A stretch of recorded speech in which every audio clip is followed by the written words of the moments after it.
Alam mo bang may mga taong hindi naman sobrang gwapo o maganda, pero kapag pumasok sila sa isang lugar, parang may kakaibang dating.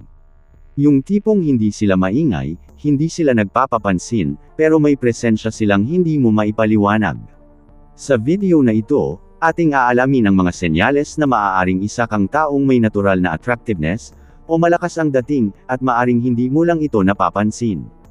Una, kung ikaw ay isang taong hindi agad nagbubukas ng sarili sa kahit kanino, hindi ka madaling basahin, o hindi ka agad nagsasabi ng lahat tungkol sa sarili mo, isa itong senyales. Sa psychology, ang ganitong klaseng tao ay nagiging intriguing, dahil habang mas kaunti ang alam ng tao tungkol sa iyo, mas lalo silang naa-attract at naku-curious sa pagkatao mo.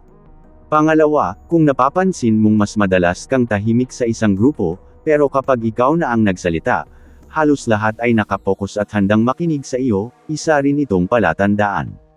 Hindi mo kailangang magsalita ng magsalita para mapansin, yung presence mo pa lang, may bigat na.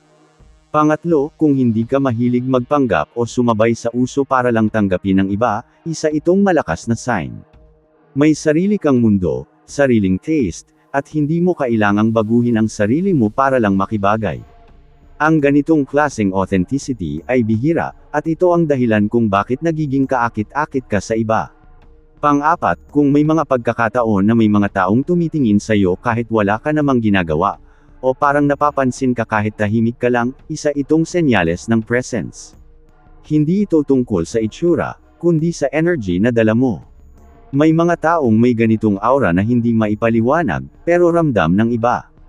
Panglima, kung komportable ka sa katahimikan at hindi mo kailangang punuin ng ingay ang bawat sitwasyon, isa rin itong katangian.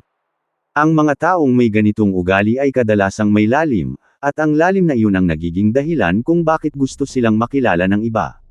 Pang-anim, kung hindi ka agad nagpapakita ng emosyon at marunong kang mag-control ng sarili mo, nagiging mas misteryoso ka sa paningin ng iba. Hindi nila agad alam kung ano ang iniisip o nararamdaman mo, kaya mas lalo silang naaakit kilalanin ka.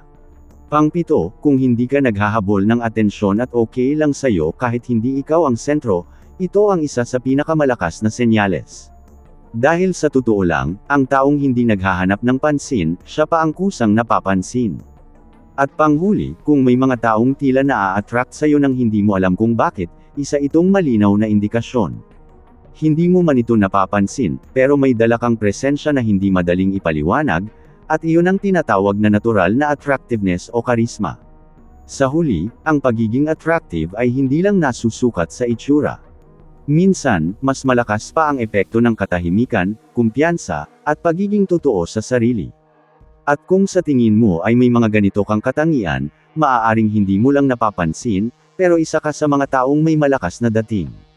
Dahil ang tunay na attractiveness ay hindi pinipilit, ito ay kusang nararamdaman ng mga taong nasa iyong paligid.